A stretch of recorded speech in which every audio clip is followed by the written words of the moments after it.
Man, look, this your boy EC22. Let me just say this out there for you people out there. If you are a quarterback in any league, whether you're a young guy or in Pee Wee League, or whether you're a quarterback in high school, college, if you want to find a path to Hall of Fame status, all you got to do is get you 7 other guys or 10 other guys and go play the Dallas Cowboy defense, and you will be a superstar overnight. I'm just throwing it out there, y'all. This your boy EC22, the FairWeather Fan channel. Man, I got Coach and D-Wade with me before we go into fully. Like I said, always like the channel. Subscribe to the channel. Please leave comments so you can join this conversation. Fellas, what's up? Fellas, what's happening? What's happening? Staying warm up here in the great up north. Spending most of my time at high school wrestling events and swim meets. Awesome. Coach, I like that cotton bowl sweater you got on. What's up? Oh, man. Hey, and just remember out there, your team is our team. Facts. As EC22 says. Your team is our team. And you don't have to like our team, but we love your team. Oh no, you gotta like our team. Because D-Way, you want to know what I gotta like our team? Why? Because our team is their team. That's right. That's right. That's right. Boy. Preach. Man, fellas, what y'all how y'all week been going so far? Let's get that out the way. Man, it's been good. It's been good. Today's Tuesday. And man, the weather down here in the Lone Star State the last couple mornings is trying to get our attention. That old man winter trying to tease us. It was I think 20.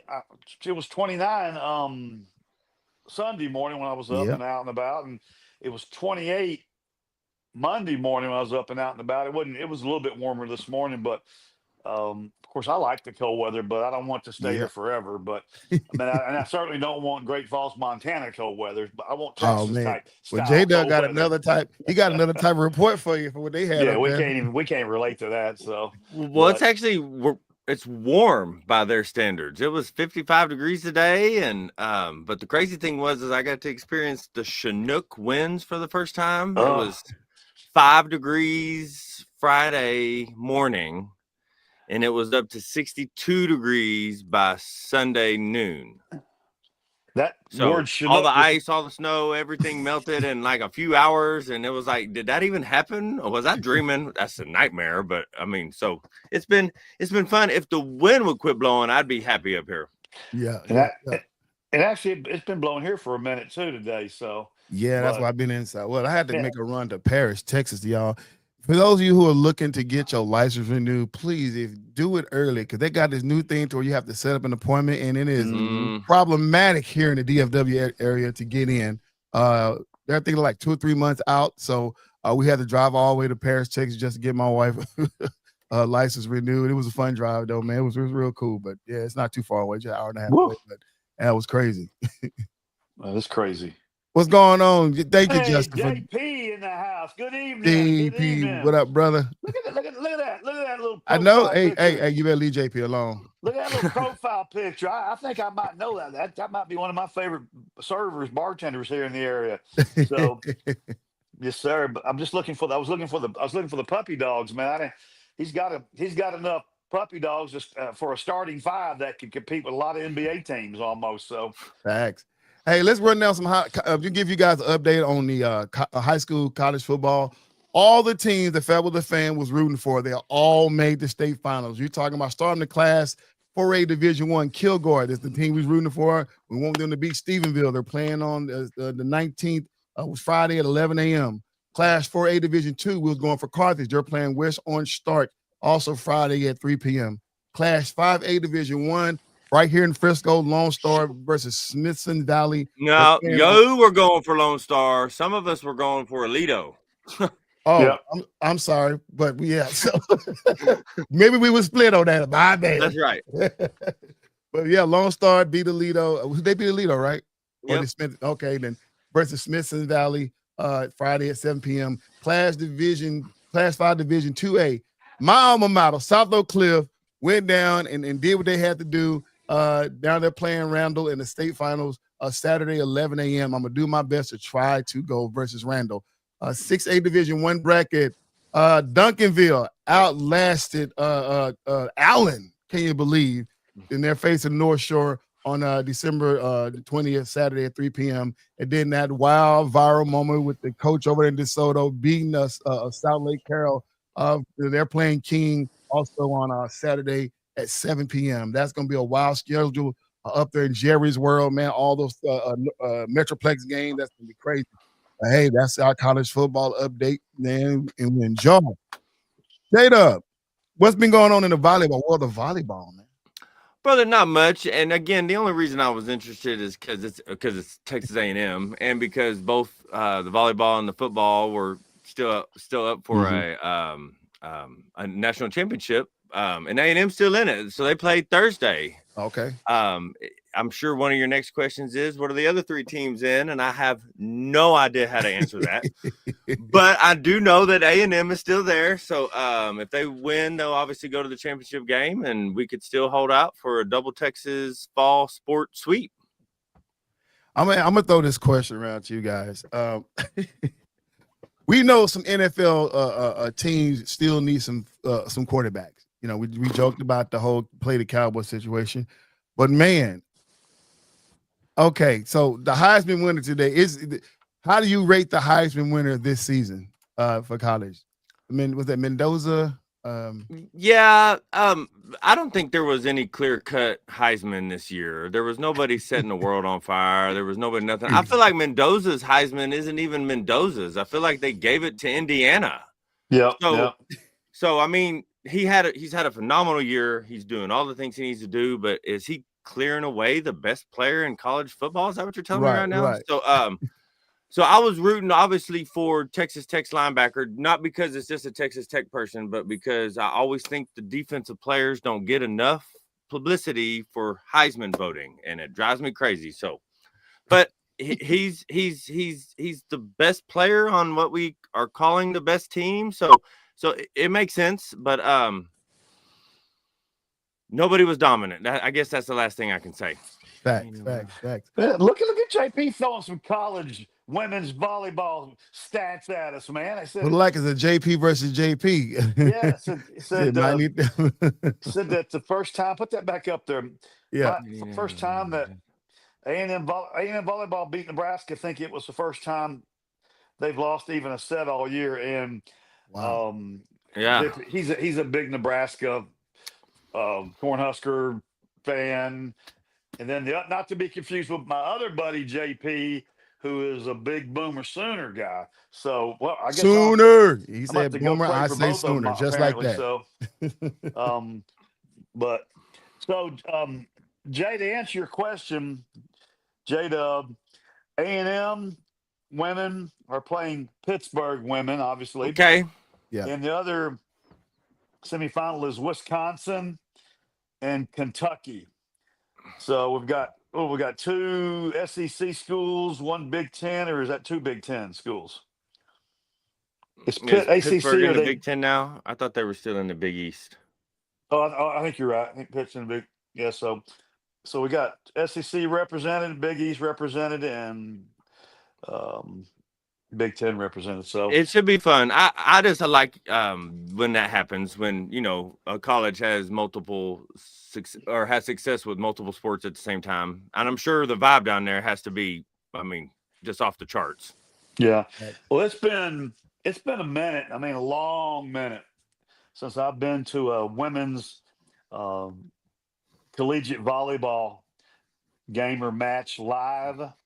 But last time I went, I saw Duke and SMU in Dallas. Yeah. I'm telling you what, dude, it's nothing like being at a live, good collegiate volleyball match. It's intense, dude. So, I'll be following these four schools as they finish up their year. So, what's up, EC? Nothing much. So we were talking about Mendoza winning the Heisman. We say, okay, that's definitely more of an Indiana win versus Mendoza. But when you start looking at some of these teams that need quarterbacks, y'all, it's like nothing really. I don't think. First of all, we know they're not going to be picking a quarterback first round, maybe not second round. This is going to be. There's just nothing good that I see worth coming out of college to take a team. I'm not saying they're not good quarterbacks. I think because some of them have been in there like the guy down in Miami, Carson Beck. Has almost been a career quarterback. So, will he put his name in the hat to come to the NFL? Somebody may give him to be a backup. Could he be developed because he's been this old, got all that, experience? I don't know. But the jury's still out. And we knew sometimes some quarterbacks or players don't look good up front. Then they come and shock us all. I don't know. Yeah. I'm still waiting for all these other quarterbacks that they drafted last year to get a chance to play. And that's what I'm saying. They all came out with a lot more hype than these guys. Exactly. Yeah. And EC, when you opened the show with your question about quarterbacks, I totally thought you were going another direction with that. And I was sticking my chest out, and because I thought you were going to go with, hey, I don't care how old you are. You can be any age you want to and play quarterback in the NFL. Apparently in NFL, you can have 10, 11, 12, 13 kids, and you can come back from the cave, the archives, and AKA Phillip Rivers. I was all excited. I thought you were going to invite us old guys to come play for the Cowboys or something. I didn't know where you were going with that, bro. Hey, well, like I said, if you just shy of a Hall of Fame career and you've been out of the league for 20 years, you can still come and get on a team and play the Dallas Cowboys, and you will finally get the stats you need to cross over to the Hall of Fame. That's greatness. That's greatness. That's all you need. Well, and I'm sure we'll get there in a minute, but yeah. What up, Bob? Yo, Don, let's go ahead and Vinsky in the house. So for those who are just joining me right now, I did kind of throw a little Sharon Moore comment out there earlier. And just basically, we've already probably been just beat to death, with all the information behind the Michigan coach getting fired. And we've heard it from everybody. Ain't no sense for me personally, ain't no sense repeating what everybody else has been saying. But the one thing I did mention, for those you didn't see it, is just be respectful, right?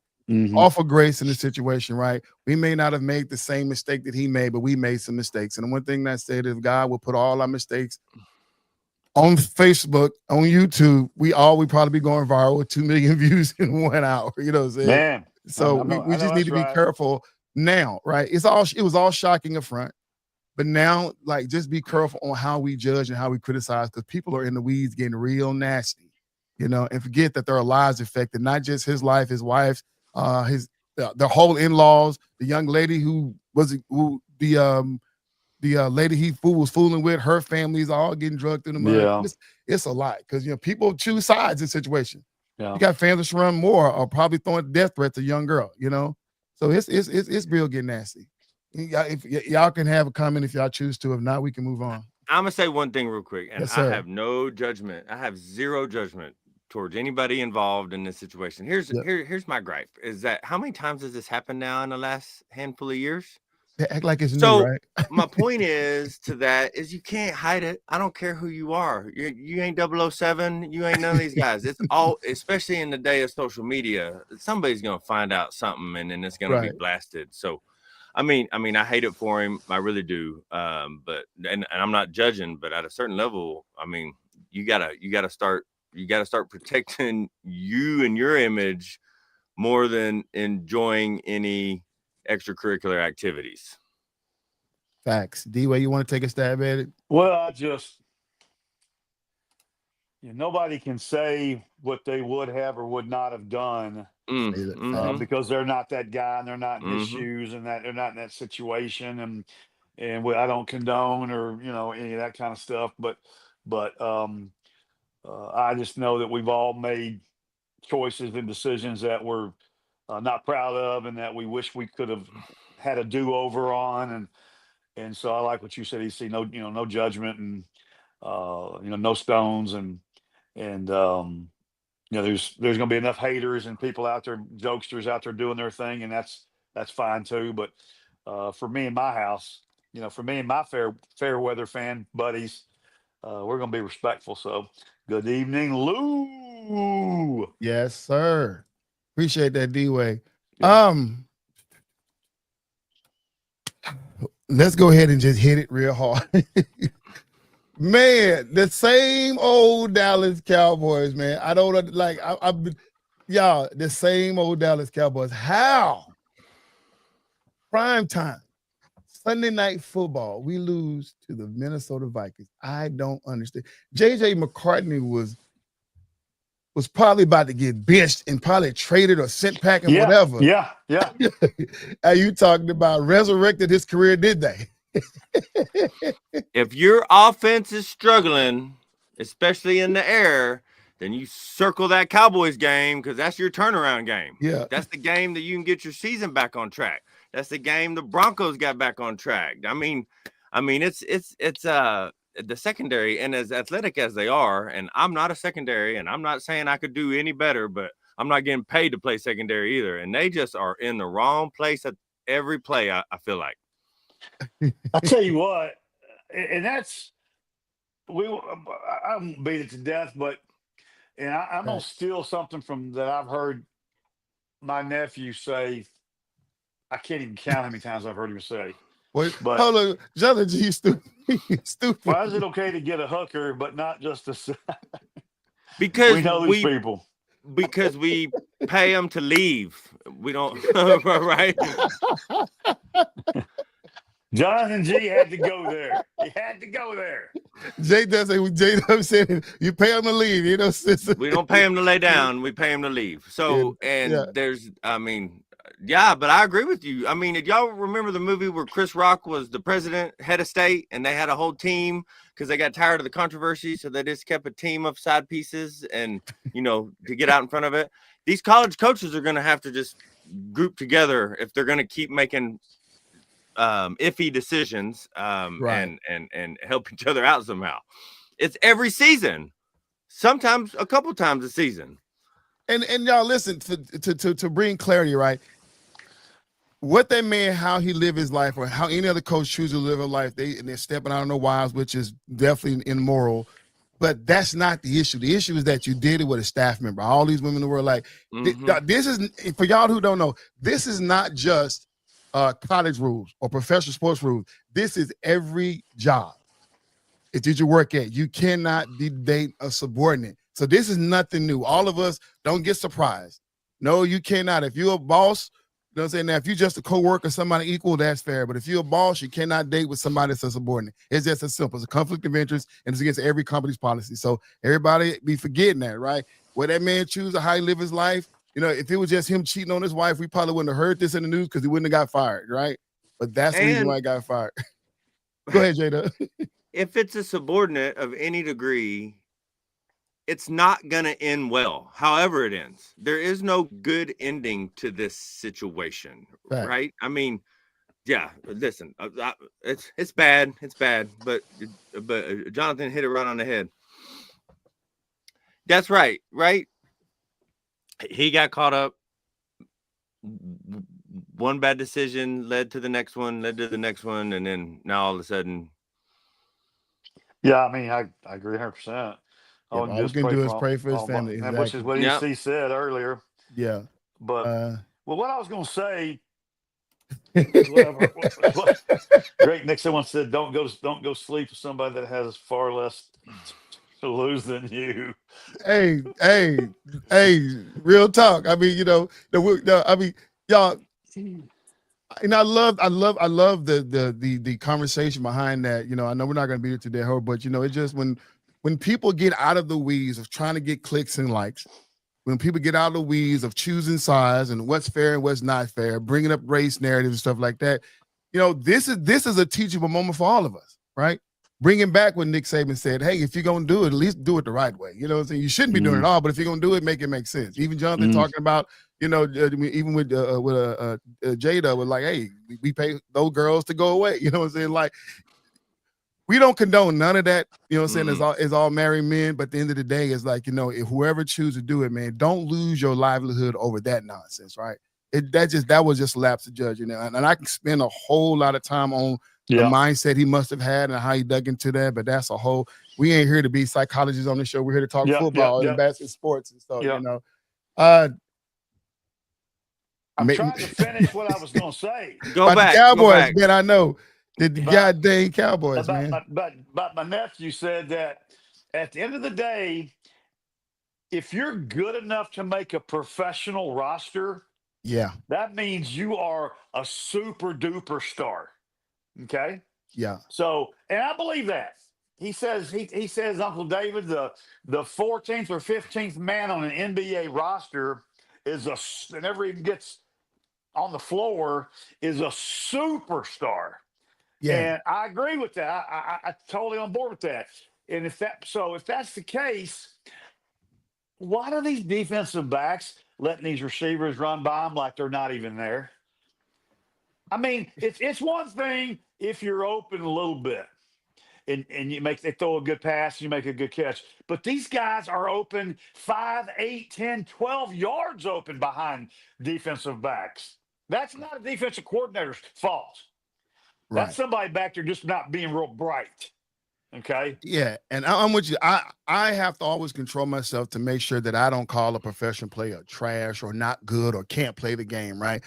As fans, we get emotional and we say those things, right? But if I ever say those things, what I'm really saying is that, listen, you're having a bad game and it's unacceptable as a fan of that team, right? Yes, you're a professor. You can do it better than me, but I'm not playing the game you are. And you have an expectation to live up and you're not meeting an expectation. And we going to be on your head until you fix it or until you're gone. So no, for sure. And it wasn't like they were facing Tom Brady right. or Joe Montana or Pat Mahomes or Josh Allen. They were facing J.J. McCarthy. Come on already. Yeah. Shit. Now, how much of a J-Dub is it on the coach? I mean, we know the players, they know their position, right? They've been playing for a long time. How much of it is it on the coaches and the coordinators to fix it? Well, I think it's nearly all of it on the coaches or coordinators. Again, and I'm not talking about these coaches or coordinators specifically, but all these guys. What's he saying? Yeah, that's right. My buddy, he's tripping. He tripped. He must have taken too much of those pain pills for his arm and his hand. He's down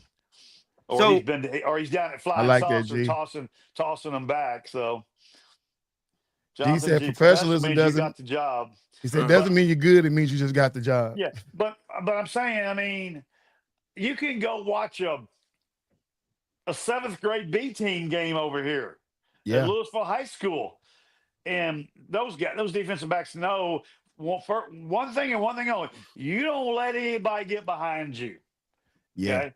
That's the number one rule in Pee Wee 7th grade football. You don't let any receiver get behind you. And if he does, you run as fast as you can. You catch up to him. But these defensive, it's like they don't even see him run by him. Go ahead, J-Dub. Then they have them. Then they have them in the wrong set. They have them in the wrong coverage. They have them in the wrong something, right? So a professional is just a professional athlete. It doesn't mean you're going to be a great anything. It just means you are athletic enough and fast enough and strong enough that we want to mold you into part of our defense. And so they're all athletic and strong and fast, but the coordinators aren't using them correctly or the coaches aren't teaching them the scheme correctly. So, I mean, again, it's going to suck because the players are going to get all the blame, but the coordinators at least deserve at minimum half of it, at least. All the players aren't going to be naturally have a high football IQ, right? Those guys become our greats. Most of them are just athletic enough to play the positions, and then they're taught where to be at the right time. And they are not in the right place at the right time, like we've all said. They are. I think sometimes they think they're in run coverage and then there's nobody behind them. That's where I got confused because like there was a couple times both corners were sitting on like a little tight end out or a halfback wheel and their guy was 5, 7, 10 yards behind them. Those are the plays you're talking about. But they thought it was going to be a run or they said it was going to be a run, right? Man-to-man versus zone. I think I heard somebody say that both corners were man-to-man corners being asked to play zone more often. So either they need to have more classroom time or the coordinators have to change the scheme to fit the personnel you have. Right. And they were talking today about, the defense coordinator, Eberflus, I think is his name. And they were saying that this particular podcast I was listening to, do y'all realize how many defense coordinators the Cowboys have had in the last 5 years? I think they've almost changed almost every year, it seems like. So that brings up a point. So we've been flipping defensive coordinator, right? All right. So the question is to me, and I'm going to be a little counterintuitive on this because I just want to poke the bear just for a little bit, right? Yeah. Is it really Matt Eberflus' flaws? Because if you're having a coaching carousel on the defensive side, but the same players, and J-Dub taught, and Jonathan G started this out by saying, hey, the players are not, they're just professional by just being good, but they don't have to be good. He talked about man-to-man coverage are not in the right coverages. I want to know how much of it is where Eberflus is calling a play and they're just not executing. It's easy to sit back and say, hey, now when it come down to different coaches in person, a Dan Quinn will run down to the sideline and slap a few helmets, right? That may not be Eberflus, that may not be his style of play, right? But at the end of the day, if players not execution, no matter how you resolve it, the player's not execution. You know, so it could be that. You know what I'm saying? And if your leadership changes every season, like we're saying, then you never get comfortable in a system. It's a new. You have to learn a new system every year. Some of the defensive players for the Cowboys are talking about, and they're saying, but here's the deal: you got one team's offensive coordinator in their scheme is going against the other team's defense coordinator in his scheme. So J-Dub's could be onto something. If you don't have your guys in the right place at the right time, then Justin said Dan Quinn wasn't a problem. Definitely an Eberflus problem. Yeah. So that's not Jerry's fault. Yeah. But Jerry's fault for hiring him. Yeah. But do y'all realize that? Do y'all realize that the Cowboys have not been relevant for 30 years? They haven't made a hard playoff push where people were going they're in the playoffs and there's a chance they can win the Super Bowl. That hasn't been talked about in 30 years. Yeah. So that starts at the top, Jonathan. So yeah, and it's a situation to where this is why, and we have to own this as Cowboys fans, right? This is the reason why people are disliking the Cowboys, just for that reason. Why they get so much hate. Now, granted, we still got more fans than anybody. So those few little fans that hate or whatever, we still going to outshadow them every city we go to, right? But as fans, we need to understand that, right? Because we the fans, we talk about it and believe in our owner's going to always be in every single deal. He's going to be relevant. They're going to always be talked about. Why? Because social media is something else. Stephen A. Smith said it clearly, and him, Cam Newton both said it. You can't have a show. You cannot, whether you're on First Take, Around the Horn, Party Interruption, any other platform, you cannot have a show and don't mention the Dallas Cowboys. Otherwise, you will not get no clicks and views for that show, and it's all about TV ratings. Forget, like you say, the relevance of whether they're going to be a good football team or not. We watched Kansas City 2 years ago win their back-to-back championship and was the least talked about team in the offseason. You know what I'm saying?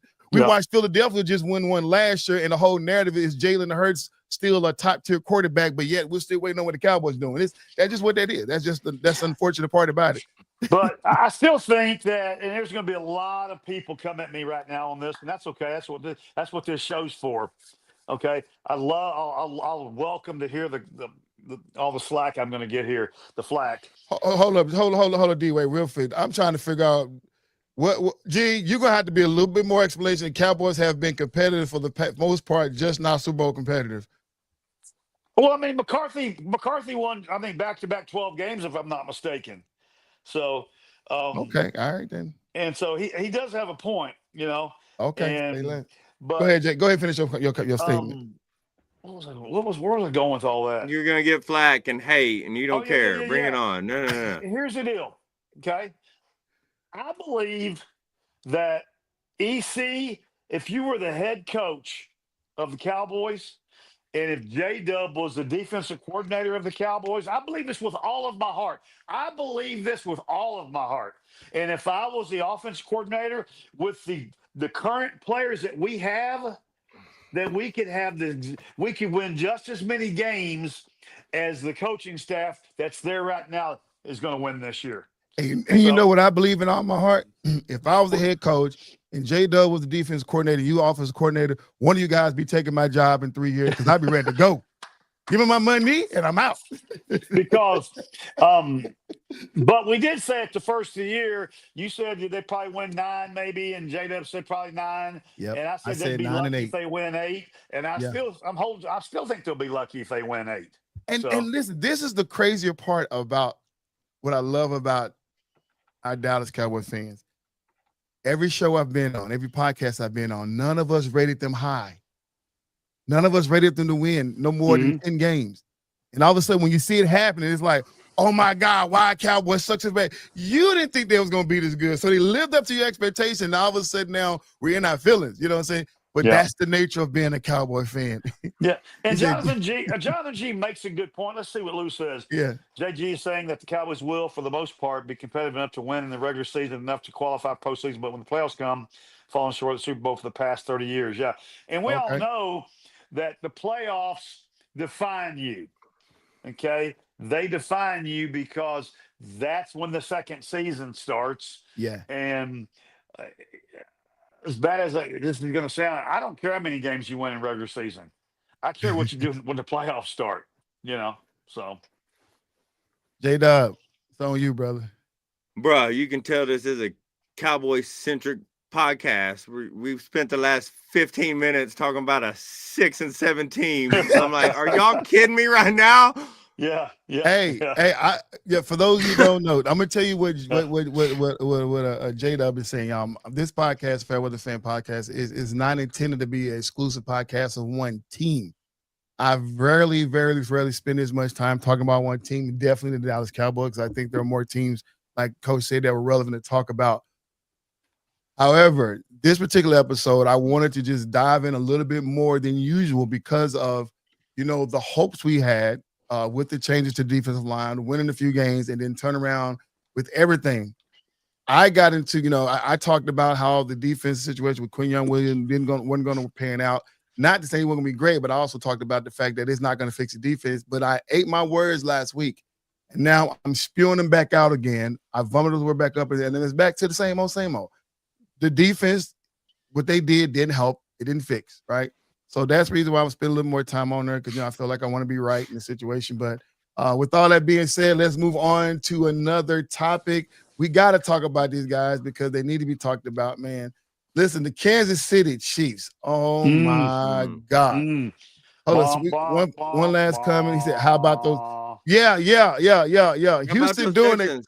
Oh, man. Ain't that your team, Jada? Yeah, that's my team. I don't have a Texas hat at the moment, but I got an Oilers rocking for them.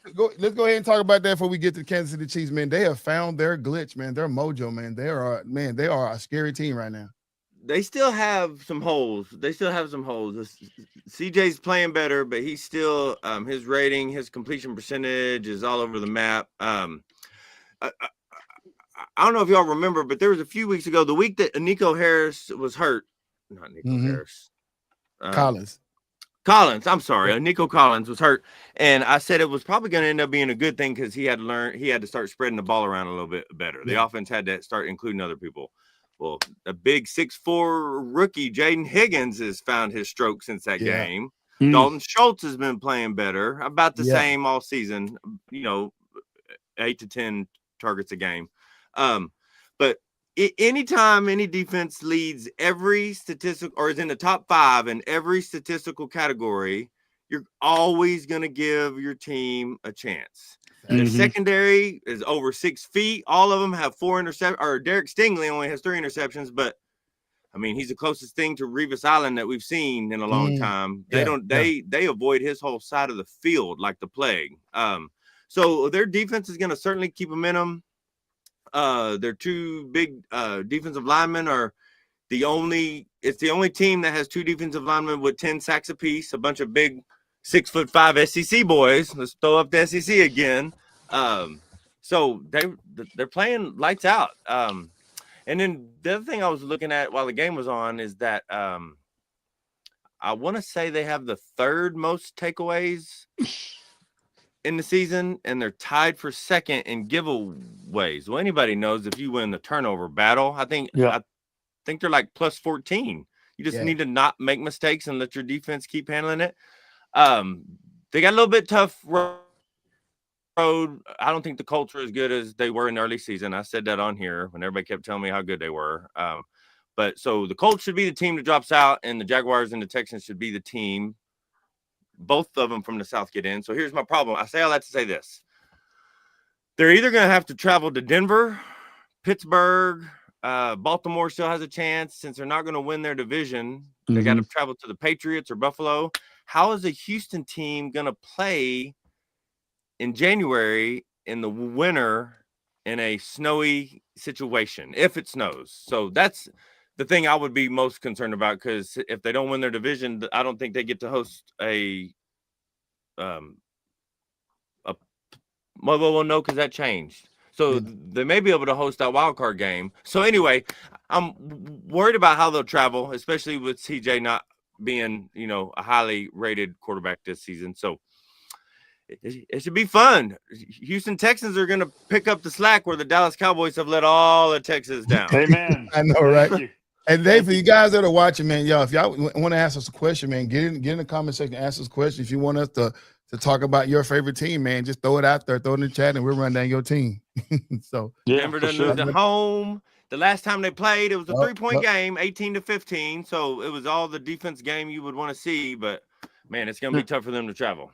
Yeah, Jonathan was talking about the last thing on the Cowboys. He was talking about they had at least about 10 and 12 offensive coordinator, defense coordinator. So we've seen the coaching rotation in the last 30 years. But, y'all make them. Go ahead, Jada. And Justin, you mentioned about how tough the Broncos are at home. They've been unbeatable. And, I'm still skeptical, but they're winning. I think EC and J-Dub are a lot higher on the Broncos than I am. The Broncos secondary is just it's not as good as they would hope it would be. I think that guy Moss is up to like 10 pass interference calls now and of significant size. Justin, what's your take on the playing a little bit better than CJ Stroud? Yeah, Justin, what's your take on the Broncos? Well, what do you think? How far do you think they can go in the playoffs? Why he's giving it? Okay, you give me a reason why you don't trust him right now, Coach. What? I'm just not drinking the Kool-Aid on that deal. And I hope I'm wrong, because I've always rooted for my John Elway Broncos of old, and so but we'll see. I mean, part of it is, so many other teams I like in the AFC and whatnot, and I was happy for the Steelers last night, and Tomlin's got them. Seems like they're going in the right direction, but EC, what's your take on the Broncos? I mean, they're by record the best team in the whole NFL. I don't like. I mean, Hauser. My biggest issue with the Broncos was the coach Sean Payton, because I'm not a fan of Coach Sean Payton. Just not right. However, I got to give credit where credit is due. He is coaching his team up, man. He's got Bo Nix playing the way he want him to play, right?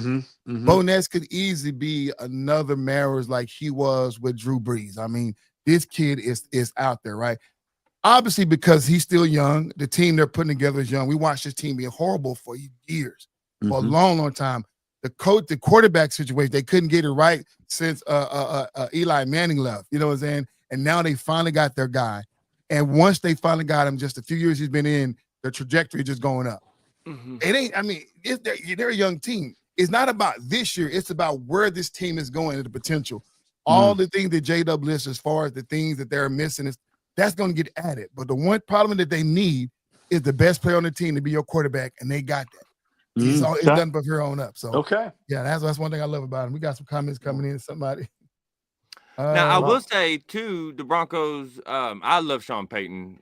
I really do. But he inherited a mess, and he's cleaned it out. And y'all need to remember that they're 2 field goals as time expires field goals away from being undefeated right now. Yeah. So there you go. Defense wins, baby. He said I picked them to beat I picked the Packers to beat them too, and they went out there. Nah, I was on the Broncos, man. So you picked the Broncos to beat the Packers, just because they were at home. Oh, okay. So. All right, man. Kansas City, we started the conversation, then we got interrupted. But now Kansas City, oh my God. Patrick Mahomes, ACL surgery. ACL is out. Do you miss 2 years from that, J-Double? Or is like this offseason that's good enough to come back from? It depends on how bad it is. I think Coach has had one worked on. It depends if it was a tear, if it was just a little repair. Did they have to go in there and put them back together?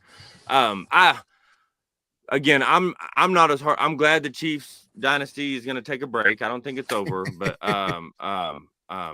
man, they had a good year. They had a good year with a hard schedule, an extremely hard schedule. Patrick Mahomes, he's not the guy who could do what he could do 3 years ago, but that doesn't mean that he's still not a top 3, 4, 5 quarterback for the next 5 to 8 years. Still is possible. I'm not saying it's a guarantee, but if he changes the way he plays just a tiny bit, stays more in the pocket, except for when he has to, maybe doesn't take as many hits, doesn't put as much pressure on that as it is left knee, I think. So again, it was a tough year for him, but I mean, I don't think they're going anywhere. They get a new young tight end and a couple new offensive linemen, and they're right back in the hunt next season. I promise you. Yeah, retired young man. It's a retired young man. Yeah. Well, and not saying it's over for them forever, but they sure had a heck of a run. Yeah. It's sure been fun to watch them the last 5 years. There are some out there, and I've heard on a lot of different podcasts are suggesting that now that Mahomes is out, this is a perfect time to overhaul this team. Obviously, a lot of us believe that Travis Kelce won't be back next year. So the pieces they got, they're just like, man, trade them, get them, start all over, just scratch the paper. And isn't this the same season when Tom Brady hurt his knee? Isn't this, I think it was year 8 or 9, and Tom had 4 more Super Bowl victories in him after his knee injury. So, and I'm not saying he's going to be Tom Brady. I'm just saying it's not over. Oh yeah, definitely not over for him. I think he's got it, and he said, when he said he's coming back better than ever. So he put the whole league on notice, and hey, I'm coming back better than ever. So don't write me out. He just wants him gone, boy. He just wants him gone. Hey, man, his face. I mean, when you get injured, right? The first thing that come across your mind is like, man, how bad is it, right? That's the way the normal human mind is supposed to work. Probably how bad. Before we think about anything else. Not these athletes, man. The first they think about is, man, coach, can I get back in the game? And I'm coming back. It's like, man, you're worried about the wrong thing right now, bro. You know what I'm saying? But that's just the way athletes are. You know what I'm saying? They're so competitive. They want to be back out there. We watched Cam Scatterboot try his best to come back into a game and then doing dumb stuff since then. You know what I'm saying? So it's like, that's just what it is with some of these athletes out there, man. And I think we'll see Kelce again. I really do. So you don't think he'll retire? I think we'll see one more year with him. One more year. He's still a top 10 tight end if he's willing to not be that number 1 position anymore. I mean, he's still a solid start. He can still block. He can still catch. He can't catch like he did 5 years ago. But I mean, so the question is does he want to come back and keep getting hit on a team that may not make the playoffs next year, or does he want to travel the world with $1.5 billion at his disposal? There you go. I don't know. Micah Parsons tore his ACL also this weekend. And I got to ask, just to be, once again, counterintuitive, right? Did the Dallas Cowboys dodge a bullet by not re-signing Parsons, or this is just, I don't know, because that's the way he plays. You know what I'm saying? I don't know. Sign him, build a big contract. He tore his ACL. Then, where would the Cowboys be with their defensive line? Obviously, they wouldn't have all the moves they made since trading him away to Green Bay, but, I don't know. And then what situation Green Bay sits in with him now being out. And they're trying to make a playoff run. Coach? Yeah. I mean, can they make a playoff run without him? Packers? Yeah, can the Packers make a good playoff run without their defense? We'll see. They got the Bears. I think this weekend, if I'm not mistaken. Not with as streaky as Jordan has been, and Josh and Jacobs isn't as dominant as he was last year. They got the Bears, the Ravens, and the Vikings. So I mean, they could easily go 1-2 and drop, but 2 of the teams from the NFC North, at least 2 of the teams will be in the playoffs. So they really just have to stay ahead of Detroit. And JP asked a good question. Yeah, these ACL injuries has been a big this year. And I heard a couple of guys talking about it the other day. Man, like what's really going on? Are these guys not in shape, or they're not? Is it too much physical play? I don't know. Like, all of a sudden now, ACL is it more diagnosed? Right? Did people used to play through injuries when they didn't realize how bad they were? Could be. Put on a brace and keep on going. Yeah. I don't know. Yeah. And that could be it, because now you're playing players a whole lot more money, so you want to make sure you get, because usually a guy in Michael Parsons' position ain't gonna play no more than 5 or 6 years anyway. And if he's on the 5th year, just wrap it up, coach, and put me on out there. I got 2 more years left. It's crazy because I don't know what the Packers end up paying Micah, but gosh, it was a bunch. Yeah. Yes, sir. Bob, he's a Packers fan. Now, to answer the question, Packers defense, I still believe have a solid defense. I think Micah did have a great impact. I think he plugged up some holes. We watched him get in play the tackle position this past Sunday, which he did real good on that first strip fumble. But I believe the Packers, man, is like a next man up situation, right? Obviously, you're not going to have a Michael Parsons type player on your roster, right? But I believe you can win by committee. I think their defense is good enough where you can win by committee. Their issues against Chicago ain't gonna be their defense, right? It's gonna be coaching. And I'm just gonna say it. It's come on, god dang, who's the coach for Green Bay? I see his face. Can't think of Ben Johnson versus I can't think of his name, but yeah. Matt LaFleur. I was trying to give you time, big dog. Yeah, Matt LaFleur and Ben Johnson, right? This is a division. This is going to be a highly watched game. This is the rivalry, the in-state rivalry, cross-state rivalry and conference rivalry, man. Chicago, Wisconsin. This is a bitter feud. And you don't have the Aaron Rodgers to say I own you no more. So this is going to be a real big deal. Let's just say that, first of all, we need to give Ben Johnson a whole lot of props, man. He is doing a great job. He's got Caleb, in a good place. What's Corey saying? Can't stand that team. I'm sorry for years of them giving us. EC, help us with that, man. That's our resident Corey, because Detroit Lions fan. He lives in Minnesota, but he's a Detroit Lions fan. Okay. So yeah. He hadn't been on in a minute, you know what? Well, he said that for whatever reason, the algorithm is not letting him know when we're on. He subscribed to the channel, so whenever I'm on, he's supposed to get notification, but he hasn't been getting them. So I gotta send YouTube a letter, man. But man, I'm excited for the Bears. I'm excited for Ben Johnson. Yeah. And I made a comment either last week's show or 2 weeks ago. If Caleb will not make the key turnover in key situations and key games, the Bears might have a shot at winning a playoff game or two. We'll see. Because let me tell you something, guys. They are the number one. They're leading the entire NFL in takeaways. Yeah. Okay? And they're playing old school smash mouth bear football. They're letting their defense win the game. They're letting their defense dictate field position. They're okay with the 3 yards in a cloud of dust, ground and pound, grind it out. And let's be patient. Let's milk the clock. Let's take the air out of the ball. Like I said, the Cowboys should have done. Remember that? But no, they're way too smart. But Ben is doing a great job of controlling the clock and controlling the offense and keeping it pretty simple for Caleb. And guys, I don't know if y'all know it or not, but the Bears got 2 monster tight ends that are just wearing people out right now. Facts. So Ben Johnson is going to have to keep that young man from being too mobile. Because we've seen it. Facts. We love mobile quarterbacks, right? We hate when we see quarterbacks sitting in there, right? But then some of these mobile quarterbacks get too antsy and they move too fast, too soon, and they put themselves in situations not getting the ball out soon enough. But this cat loved to be mobile, and we've seen the best of the best have short careers, and I'm going to leave it. That's what I said. Ben will continue to keep it simple.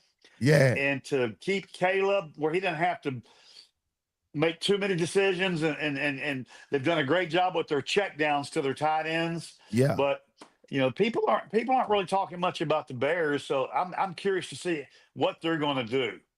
Yeah, he's talking about they almost won. Is tough. See, they almost won that first match against the Packers. That's the one where all Caleb had to do was keep the ball, get the first down, give yourself on the goal line, give yourself 3 more tries to get in. But no, he decided to be Superman, be immobile. And it's like you're mobile, but then you want to throw the ball. Like, make a decision up, young man. Get the first down. There was nobody in your way, but he wanted to get it all in one spot and then cost his guys a game. And let's go see, going to have the same matchup again this Sunday. Jonathan is saying, here's what I think about the Jacksonville Jaguar. Well, Jonathan, it's funny you say that because I refuse that Kool-Aid, Jonathan. Jonathan, I have been trying to get on the Trevor Lawrence bandwagon. J-Dub's out, okay, but I don't know if I'm by Jacksonville like I am by Denver. Okay, I guess we'll see when we see. But right now they're winning a few games, and let's see what happens when the next season starts, which is playoff time. What did JP have to say? Run that back again. Oh, he said, as Packer fans would say, the Bears still suck. Well, the Vikings aren't a whole lot better. So, I would say this respectfully. I like where the Jacksonville Jaguars' head is at. Okay. I think they're looking at this thing. Obviously, the Colts are probably going to fall off now. The Phillip Rivers is their quarterback, right? Somebody's not going to make it right now. You're sitting 8 people in the playoff for a hunt, right? Maybe Baltimore, maybe Indianapolis. I don't know. One of them two can go out, but Jacksonville is trying to win their division. If they win their division, they can put themselves, put destiny in their own hand to win or lose. Did you just say that we were up to 8 playoff teams? Is that what you? No. I said we got 7. I said, but the real big narrative as far as them, they only have 8 playoff teams that have. So only 8 teams are still in. Everybody else has been eliminated. Right. So there's still one more to go, and you know what I'm saying. Unlike the 8, the NFC still got 10 that's in it. So and Jacksonville, if I'm not mistaken, goes to Denver this week. So we'll know a little bit more about them by the end of the day. So. and I want to come back to Coach's comment, because this is something I've been paying attention to. I've mentioned it to you guys a couple times about tight ends. The Bears play 3 tight ends. Okay. Yep. And they are 6'6", 6'6", and 6'5". They are bigger than most of the offensive line. So I wish they would run a more jumbo package. Like, hey, man, we're lining up every time. This is where we're coming. But we got 3 guys that can catch the ball too. So if I was a coach, and I'm not, if I was a coach, I would like to see them play more jumbo and get all 3 of them on the field at the same time and really drop the hammer down. AC, can you get Coach Ben on the phone? Because I think J-Dub may be on to something here. hey, I'm telling you, brother, if J-Dub able to see it, Ben Johnson already saw it. Yeah, he already saw it. He woke up with it already. Hey, we got to pivot because we can't leave one game out. We got to touch on one game. Go ahead. Superman tightened up his cape coming out of the locker room up in New England. 28-7 for the second half. Is that right? Was it 28-7 the second half? Number 17 said, "I'm gonna put these guys on my back, and we're gonna take this game. We're gonna take this game." Was that nuts? New England had that. New England dominated the first half of that game. I'm trying to see. I had already checked out. I thought it was already a loss. I thought it was already another one that they were going to drop. But hey, that's why the greats are the greats, because they do stuff like that. They get us talking about it. Yeah. And that game between Buffalo and New England Patriots, y'all, even though New England lost that game, that's like a moral victory, right? That's like 2 teams in the same division. You wanted to see that type of matchup, right? Oh, yeah. Drake May, let's talk about how he got in front of his receiver and ran 50 yards to keep his guy, to block for his guy downfield. That's Superman type stuff, right? Listen, we're trying to win on a whole nother level. That's how you make a team right there. Yeah. What do you say? Cam Newton, his ex-teammate, didn't get the drop. I'm not gonna do Cam. I'm sorry, Cam Newton, but dive on the ball.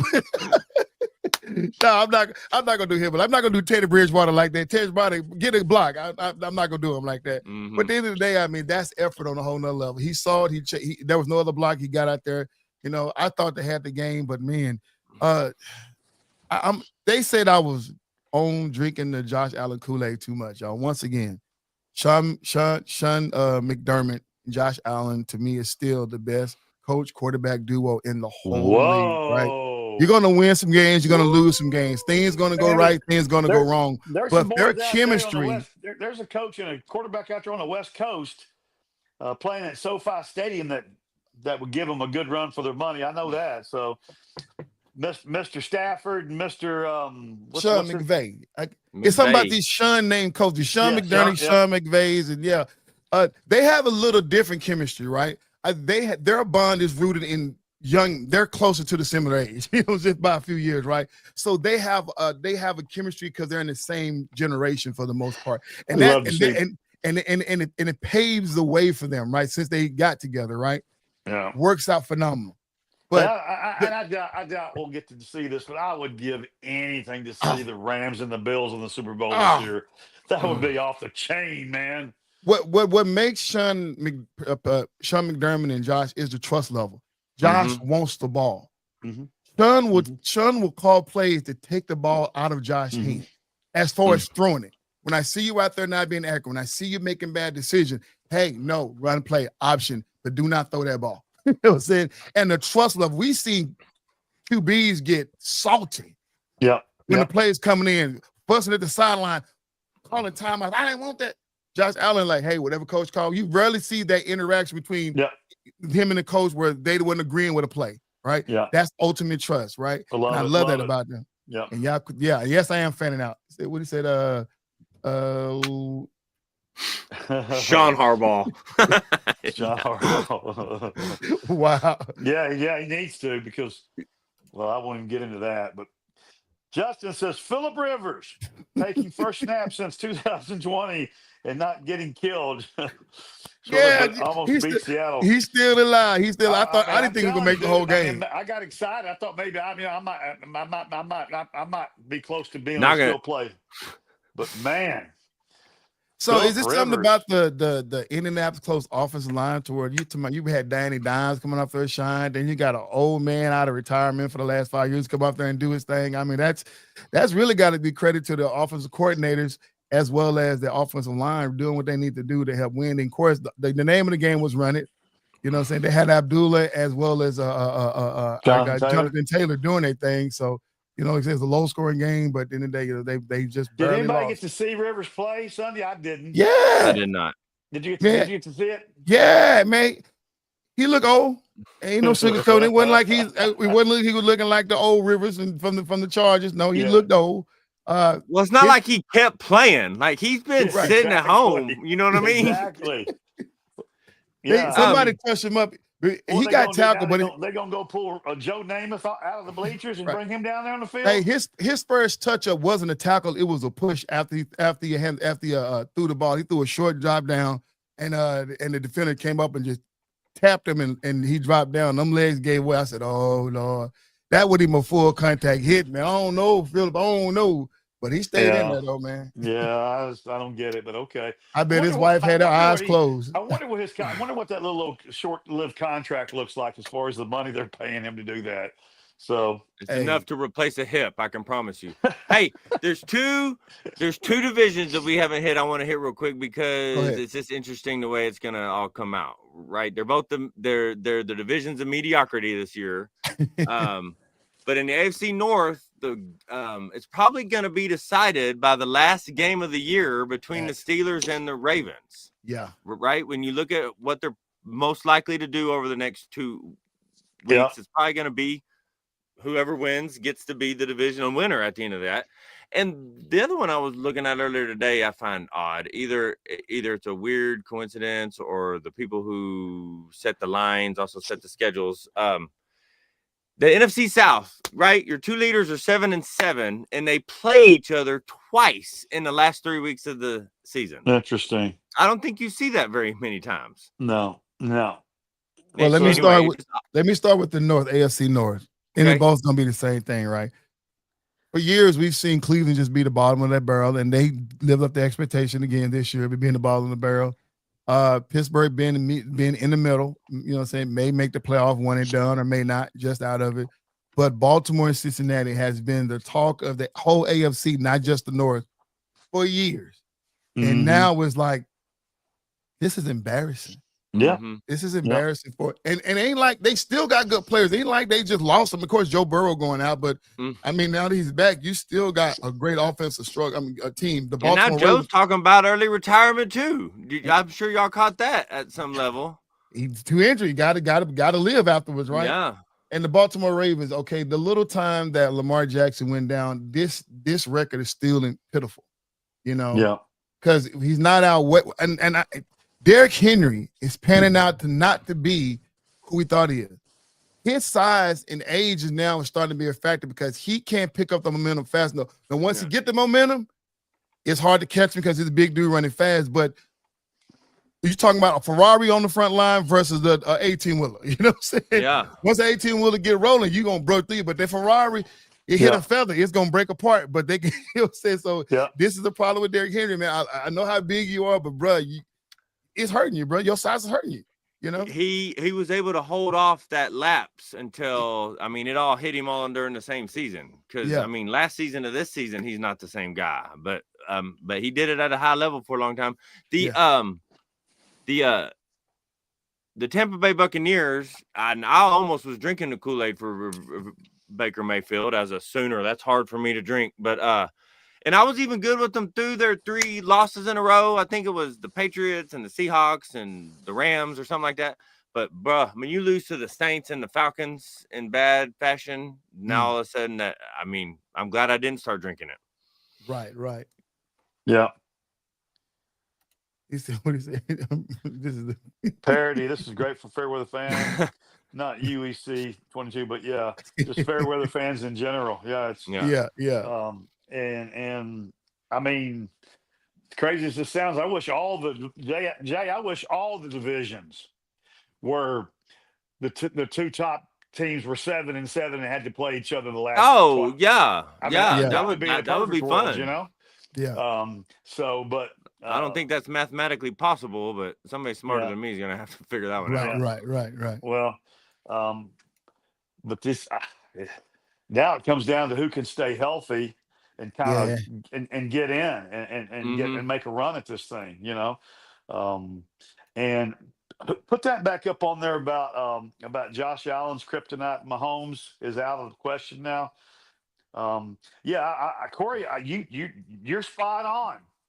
This is if Josh and Buffalo, the Bill Nation, if they're going to do it. Now, if they do it this year, then it's going to have that monkey. Well, you know, Mahomes and the Chiefs were hurt. You know, you got, you know, so Josh will never win. But this is the year, Josh. This is the year if y'all can get it done this year. So his other is not. This is not a Josh Allen's kryptonite. This is a AFC East. All of them kryptonite is each other because all of them can beat each other. So that's what it's going to come down to, right? Because that's the one division. I mean, especially back in the day when I was just rooting for Brady. Here he is leading the whole league, and he come down and play during Jets and lose. And I'm like, what in the world? It just used to frustrate me so much. Same way with Josh Allen. You know, when I got on the Josh Allen bandwagon, all of a sudden he lose to the Dolphins. I'm like he did earlier this year. And I'm like, God, no, man, what is going on? But that's the real kryptonite. Now that Mahomes out, they got to face those conference rivals over there. All right, y'all, we're coming down to final thoughts, man. It's been a great show, man. Missy JP said. It's the Cowboys going out, and the Eagles. We're in, baby. Man, spoken like a true Cowboy fan. Hold on. So there's still a chance. So there is still a chance. Love it. Jay, right. Justin, you're killing me. That's awesome. All right, D-Wade, final thoughts. What you got for us, brother? Well, I mean, we've got, you know, we didn't say it, but we got the big 4 playoff games starting this week with, you know, who's at Jacksonville? Oregon is playing, what's Deion's old school that he coached at? I'm going to let you struggle through it. I'm going to see how far you'll go. Jackson. James Madison. Oh, James Madison. That's not Deion. James Madison. Yeah, you're right. Thank you. Oregon beats James Madison. Y'all going to be mad at me, Justin Pirtle. I apologize. But Alabama goes into Norman and beats Oklahoma. You know that Alabama's only is Alabama favored by 1.5, Justin, or is is your Boomer Sooners favored by 1.5? Alabama's 1.5. Yeah, and then you've got Ole Miss and Tulane. Ole Miss. I got people telling me that Tulane's going to play them good. I believe it when I see it. And then you got the U in College Station against those fighting Texas Aggies in that game. I'm super nervous about that game as well. So Yeah. but it should be good. Should be fun. Game should be good. So so my final thoughts are, man, if you guys like football, this has been another great weekend to tune in. So good show, EC. Thank you for having us. Absolutely. Jada, what you got, brother? Well, brother, up here in the great state of Montana, there's no professional teams. There's no big Division I teams. So everybody's pretty crazy about Montana and Montana State. Yep. They have a name for the game. It's called the Brawl of the Wild. It's their last game every year against each other. Montana State won at Montana by like 3 or 4 or something like that. I don't remember the final score exactly. Well, we're about to have a rematch of that. So everybody up here is talking about who's taking sides, but it's at Montana State this year. It's the semifinals of the FCS tournament. Is that Missoula or where is that? It's in Bozeman. It's in Bozeman. And I'm gonna tell you something. I wasn't ready for the rivalry that this causes with no professional teams. I mean, it's Alabama, Auburn, it's Texas, Oklahoma. Yeah. There's people who haven't spoken to each other since the last time these two teams played. So I'm looking forward to a game. I can honestly say I've never watched a Montana football game until I moved to Montana. But man, they're hopefully it's a good game. And since Illinois State beat North Dakota State, everybody's available. That is so wrong, Corey. That is so wrong. Well, it would fit the bill. Hey, he's not a bad coach. Just make bad decisions in his personal life. Yeah, he's not a bad coach. So hey, there you go. That's fun. But North Dakota State just lost. I'm sure y'all saw, and they've won 16 of the last 20 championships, something stupid like that. So Illinois State should be the overall favorite, I would think, since they beat them. But Montana State should be fun. I'm gonna try to make sure I catch the full game. That's awesome. What's up? Bring us home. Oh man, NBA Cup, y'all. Listen, I ain't never really been. How did we wait this long? I know, right? The in-season championship NBA Cup is what it is, right? I mean, it's cool to have one to keep the guys interested, but does it really mean anything? I don't know. But Spike Lee, fun. It's become fun. It becomes fun, right? But Spike Lee has jumped into this world of media, and because his Knicks has made the finals, so you got tonight, the San Antonio Spurs and the New York Knicks going together for this NBA Cup, and now he's declaring that this is going to be the most important championship matchup in NBA. He's gonna change the tide, all because the Knicks haven't won a final ever, since the Walt Frazier years, and so hopefully he's hoping that they get this final. So you can't get the NBA final, so I hope he get the NBA Cup championship. I don't know. Well, I think that game's in Vegas, isn't it, tonight? Yeah, the whole deal's played in Vegas. He got a couple Liberty championships. The Knicks made the finals and lost to the Spurs. He got one Liberty.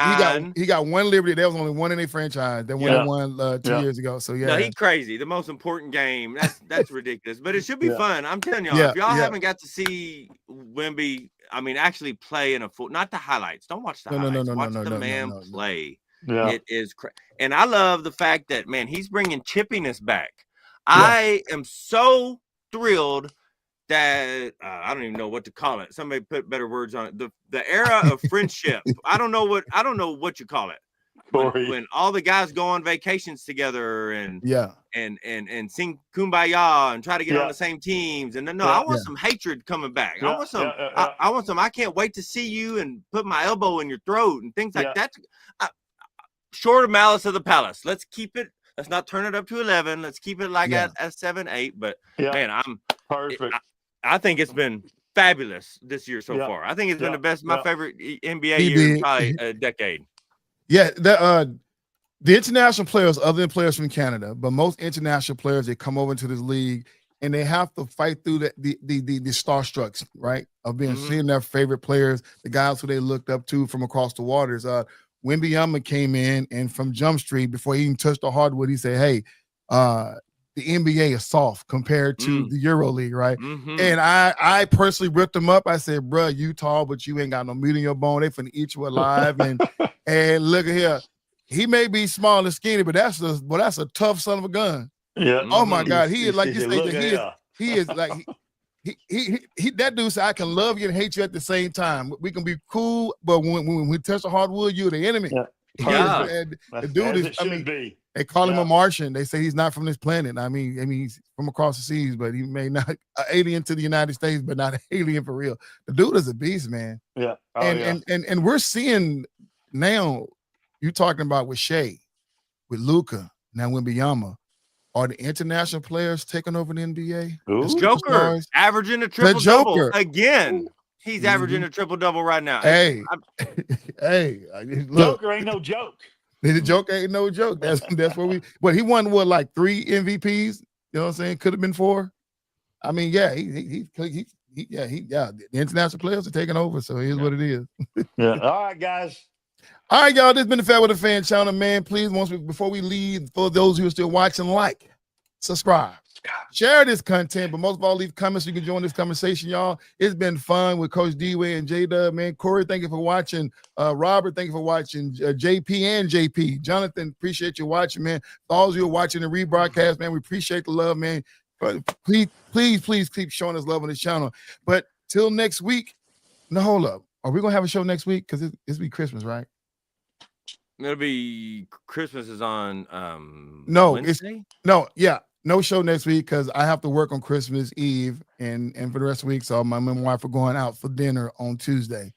Cool. So for those of you, we're going to cancel the show for next week unless you guys want to do it on Monday. I'm hoping to do it on Monday. I don't know what y'all schedules look like. We can miss next week. We're good. Okay, so we're going to miss next week, y'all. So until the week after, well, shoot, you got New Year's, the same situation.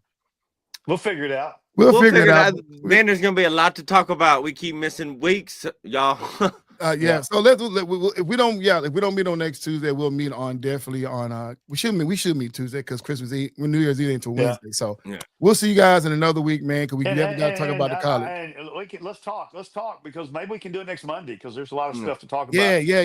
Let's keep it open. We'll talk about it. My schedule's open. So it's all up to you guys. So I'm good. All right, you guys. All right, y'all be good. This boy EC22 with J-Dub and Coach D-Wade. Once again, the FairWeather Fan. Go Oilers, go Mavs, and we are out. Booyah. There we go.